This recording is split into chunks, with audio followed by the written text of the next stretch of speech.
Hello YouTube.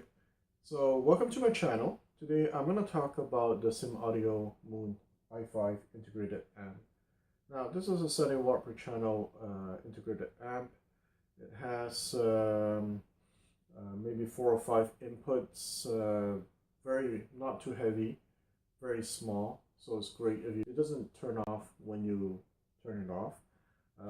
It actually goes to sleep, so I guess it's their way of maintaining optimal performance when you power it up. Now if you really do need to turn it off, you have to switch the button at the back.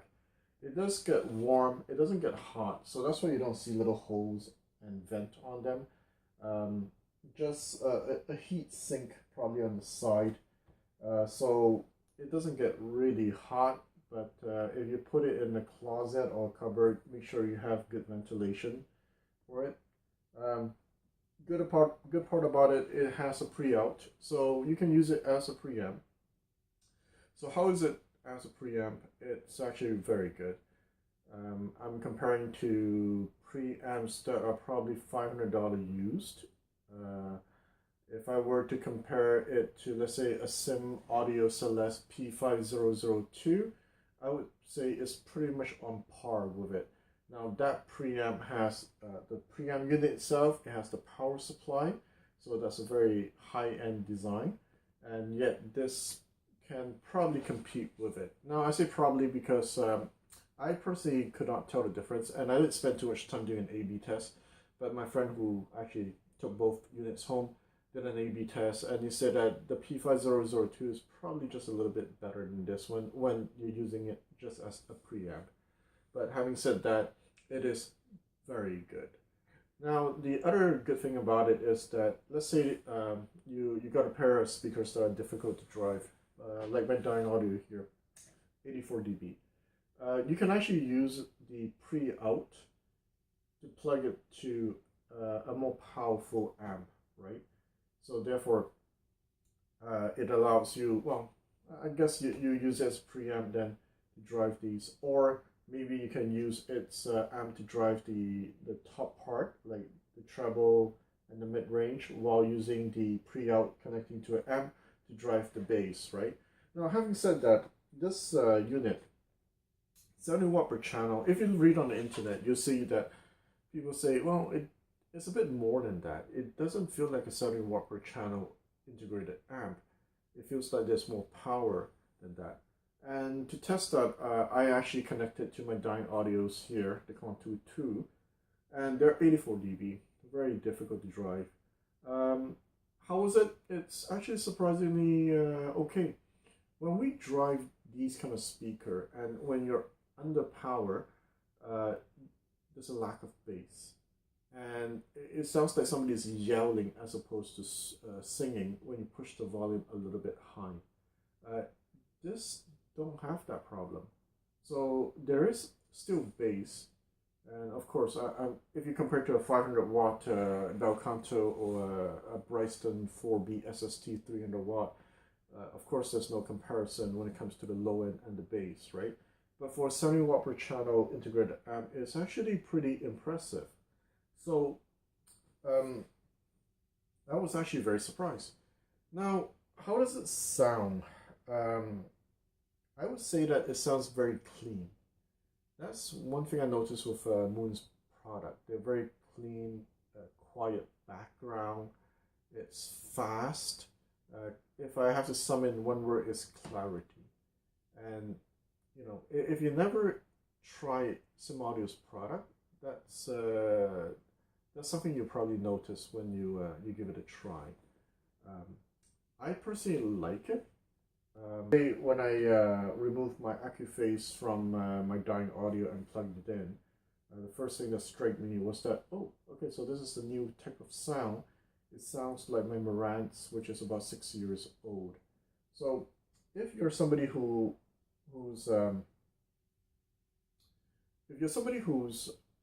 still playing with vintage gear, and that's how I started too, right? In the beginning, you try to get the most out of the most sound for the least money possible, and for me, vintage gear was the way to go. They're very musical and so forth, but they're always lacking that extra resolution needed, I find, drive the more modern speakers. Now, having said that, that's why this Moon doesn't pair well with these Dynaudio as much as my Accuphase from the 80s does, right? These probably will pair better with, actually no, it actually pairs very good with the Focal 836, which I tried before. It's what surprised me. I remember this is my second unit actually.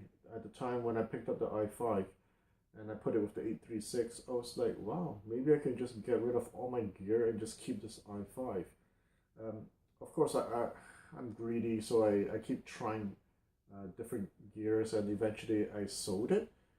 But when I came across another i5, I picked it up again, and it's because it's a really good integrated amp. I have fun with it a little bit for a little while, and then once again I put it up on the market to sell it, right? So if you're somebody who has already a very fancy setup and need something for a second room, and don't want to spend too much, want it to be very small, yeah, the i5 can probably satisfy you, because once you try high-end gear and you want to look for something for a second room, I guess, at least me, I'm very picky, right? It's like, oh, I can't listen to this is not good enough. But the i5 falls in the category of, yeah, it's okay, right? Even though my main setup is probably like $30,000 and plus, for a second setup, it's good enough. Somebody with vintage gear and want to try something newer, and don't have a lot of money to spend, this is the way into the high-end audiophile world. It is not high-end, absolutely not. Well, let's be realistic. We're not going to compare. This probably was what, 3,000 new to somebody who has a $30,000 unit, right? But it is that kind of sound. It can give a lot of return for the money.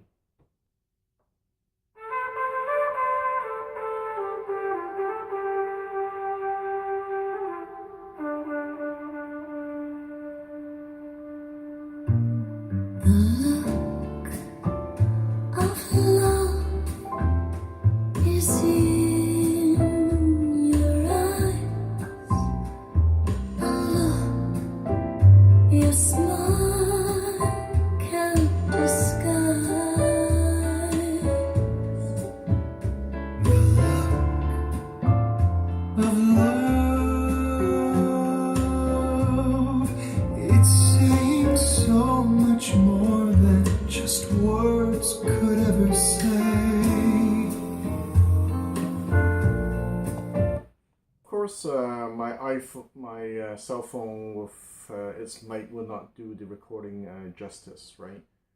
These speakers do sound way better in real life. I still put a clip because I noticed on the internet people enjoy doing that. They enjoy listening to stereo system playing. But just a note that what you're hearing, it's basically your speakers, right? So having said that, I went online and I did a search on YouTube on i5, and I noticed people drive the Wilson Puppy with it. It is that kind of gear, meaning that I have a Cat 205, and it's a lot of fun to drive it, to see that such a small unit, such a simple unit, can give such amazing sound to a very high-end expensive speaker. Now this is not a good demo here because these speakers they have better synergy with the older type of older gear such as Accuphase. These probably would do very well with the my CAF 205. The Focal 836, which I said before, it did very well. I'm just too lazy to put them up to try to demo it, right? But definitely do a search on YouTube and you'll see people drive pretty high-end speakers with this i5. So with that, I guess I'll conclude the video today. It's in short, it's a great integrated amp.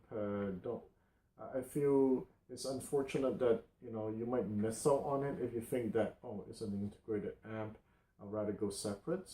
But for $1,000 type, I doubt you're gonna get better sound. Let's say if you go out and buy a Rotel 1080 for $500-600, you get a preamp like an Anthem, probably a 1P. I forgot. I used to have one. Sold it for about $300-400, and that combo was about $900 to $1,000. That will not give you better sound than this. It is maybe more tube-ish sound, but it's not as high-end sound, if there's such a thing, right? And I had the Bryson 4B also. I tried different combos.